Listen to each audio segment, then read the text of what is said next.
आज ज़रा बात करेंगे नौज़ायदा बच्चों की यानी न्यू बॉर्न बेबीज़, वो नन्हे मेहमान जिनका आप बड़ी शिद्दत से इंतज़ार तो करते हैं, लेकिन फिर उनसे जुड़े हुए जितनी चीज़ें होती हैं वो आपके लिए नई हैं। और बच्चा इतना नाजुक, इतना छोटा सा है कि आप हर वक्त परेशान होते रहते हैं। और घर में हर वक्त ये बहस होती है, अगर तो कोई बुज़ुर्ग मौजूद है, नानी या दादी या कोई खाला जो इस एक्सपीरियंस से गुजरी है, तो वो यकीनन आपको रेलेवेंट एडवाइस दे रही होती है, या फिर आप गूगल का सहारा ले रहे होते हैं। At times you don't know कि क्या सही है और क्या मिथ है।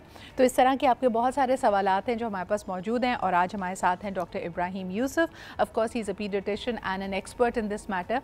तो आपके सवालात को इनके सामने रखते हैं। अस्सलाम वालेकुम जी, क्या हाल चाल है आपके? अल्हम्दुलिल्लाह। अच्छा, मुझे बताएं, ये वाला मौसम सबसे ज़्यादा परेशान कौन है? क्योंकि अभी अगर हम कराची की भी बात करें, खुनकी नहीं आई है, लेकिन हर छोटा बच्चा, हर टॉडलर यानी 2 साल से कम उम्र जितने बच्चे हैं उनको आप देख सकते हैं कि हल्का फुल्का सा नज़ला चल रहा है।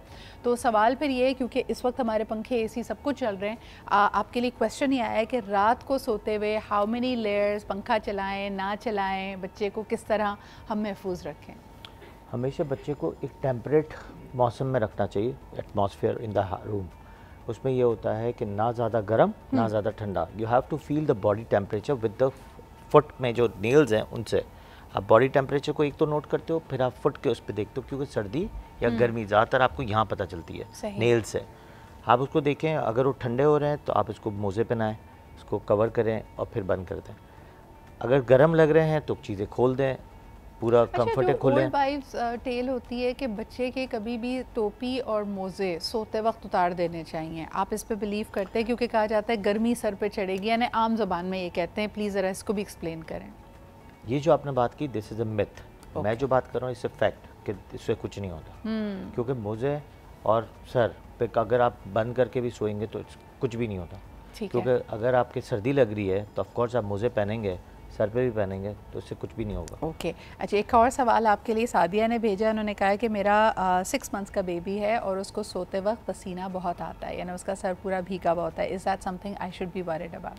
दो चीज़ें होती हैं जो न्यूबॉर्न्स की या थोड़ा सा बड़ा इन्फेंट बच्चे तक इसकी सर पे दो चीज़ें होती हैं, या तो सर पे पसीना ज़्यादा आता है या फिर हाई टेम्परेचर रहता है। आपको लगेगा कि टेम्परेचर हाई, सर गर्म रहता है। तो उस पर हमारे पास भी पेशेंट आके एक सवाल करते हैं कि बच्चे को हाई ग्रेड फीवर हो गया है, लेकिन वो हाई ग्रेड फीवर नहीं होता क्योंकि बच्चा कर नहीं रहा, उस बच्चे को कोई लेथार्जिक नहीं हो रहा, फीड प्रॉपर ले रहा है। तो उसमें सबसे बड़ा मसला थर्मो रेगुलेशन का होता है। उनकी थर्मो रेगुलेशन जो है वो हाई तरफ चल रही होती है। जब हाई तरफ चल रही होती है तो बॉडी टेम्परेचर आपको नॉर्मल मिलता है, सर का टेम्परेचर हाई मिलता है। जैसे जैसे बच्चा बड़ा होता है, जैसे हमारी एज में, या बच्चा 3 साल 4 साल का होता है, तो ऑटोमेटिकली थर्मो रेगुलेशन जो है वो बॉडी से इक्वल हो जाता है और ना पसीना आता है ना फिर और गर्म रहता है। ठीक है जी। अच्छा, अगला सवाल सना ने भेजा है लाहौर से, और बहुत इंटरेस्टिंग सवाल है ये बच्चे को नहलाने के हवाले से। उन्होंने कहा कि अगर 1 साल से कम उम्र बच्चे हैं उनको कितना ऑफन नहलाना चाहिए और पानी का टेम्परेचर क्या होना चाहिए, और जिस तरह कहते हैं कि बच्चों की जिल्द तो बहुत नाजुक है, तो क्या उसको मॉइस्चराइज़ करना, उसके ऊपर कोई एडिशनल चीज़ें लगाना ज़रूरी है या नहीं?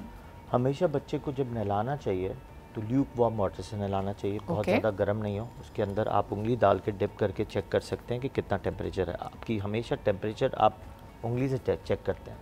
सेकेंडली, जब आप नहला रहे होते हैं तो इससे पहले सारी चीज़ों को इकट्ठा करके रखें। अगर ठंडा मौसम है तो दीवारों को पहले गर्म करें विद द हीटर, फिर आप इसको नहलाएँ, बाहर निकालें। हल्का सा जो हम हेयर ड्रायर यूज़ करते हैं, हेयर ड्रायर मारें और फिर इसके बाद फ़ौरन कपड़े पहना दें, क्योंकि कपड़े इकट्ठा होकर पड़े होते हैं। सही। फिर थोड़ी देर हीटर को ऑन रखें, इसके बाद हीटर बंद करें, क्योंकि वो ड्राई कर देगा एटमॉस्फेयर का, फिर वो खांसी शुरू हो जाएगी। तो ह्यूमिडिफायर थोड़ी देर यूज़ करें, हीटर बंद कर दें, ऑटोमेटिकली टेम्परेचर आपका नॉर्मल हो जाएगा। बच्चा आपका रोज़ नहलाएं, कभी नहलाने से मना नहीं है कि आप नहलाएं ना।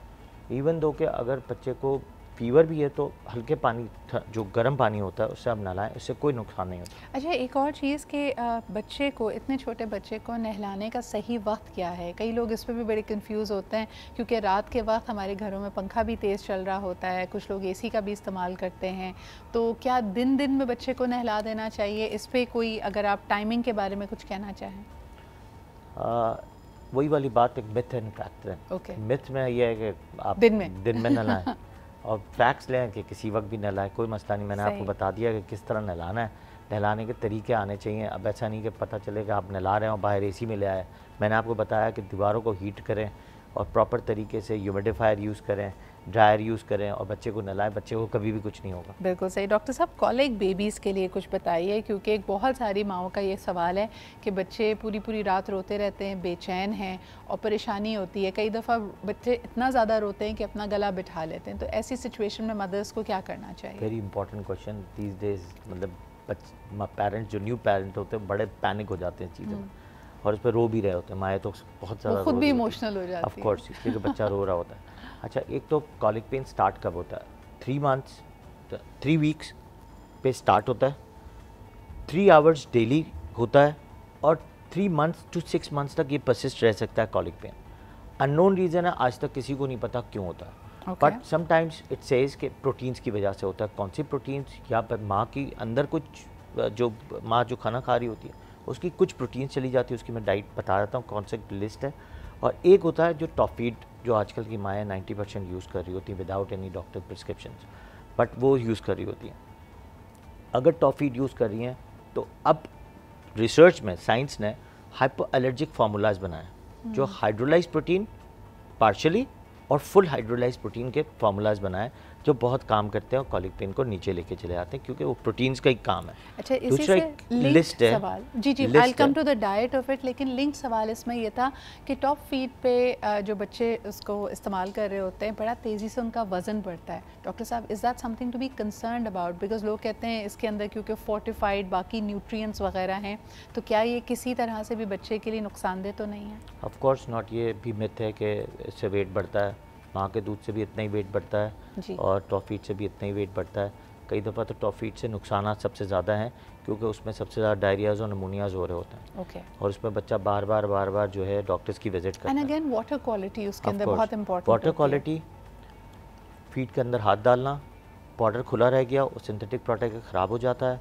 फिर बॉटल की स्टरलाइजेशन, निपल की स्टरलाइजेशन, किसके हाथ से धुला है या स्टरलाइज हुआ है। माया हमें बोलती हैं हम तो धो लेते हैं नल से, नल का पानी आपको पता है किस तरह का आता है। तो this is all hygiene matters.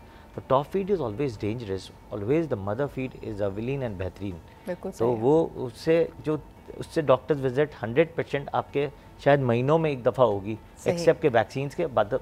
Otherwise मैंने नहीं देखा कि मदर फीड से कभी कोई बच्चा कम वेट का हुआ हो या बच्चा बीमार हुआ हो। बल्कि उसकी इम्यूनिटी के लिए बहुत बेहतर है, माँ की सेहत के लिए भी बहुत बेहतर है। बिलखुसूस अगर ख़वातीन चाहती हैं कि उनकी अपनी इम्यूनिटी भी स्ट्रॉन्ग हो और वो वेट भी जल्दी लूज़ करें, that's just an aesthetic side of it. ये वाली बात आपने बहुत इंपॉर्टेंट कही कि माँ जितना अच्छा दूध पिलाती है इतना ही अपना श्रिंकेज वापस अपने फिगर साइज पे आ जाती है। सही, वेरी इंपॉर्टेंट। आपने एक सवाल का जवाब देना है कि जो नर्सिंग मदर्स हैं उनकी डाइट के डूज एंड डोंट्स। कुछ लोग इसमें कहते हैं जी दालें ना खाएं माएँ, या कोई बादी चीज़ ना खाएं, आलू का इस्तेमाल ना करें। क्या ये मिथ्स हैं या ये इसमें कुछ रियलिटी है? ये मिथ्स है। सिर्फ और सिर्फ कुछ 5-6 चीज़ें हैं जो भी अनप्रूव्ड, साइंस नहीं कहती बट अनप्रूव्ड चीज़ें हैं कि उसकी प्रोटीन्स जाके हमारी ब्लड के अंदर चली जाती है, जिसकी वजह से बच्चे को कॉलिक होता है। दालें और ये जॉन्डिस का खतरा और ये इनसे कुछ भी नहीं होता। जॉन्डिस का कोई ताल्लुक नहीं है फूड से।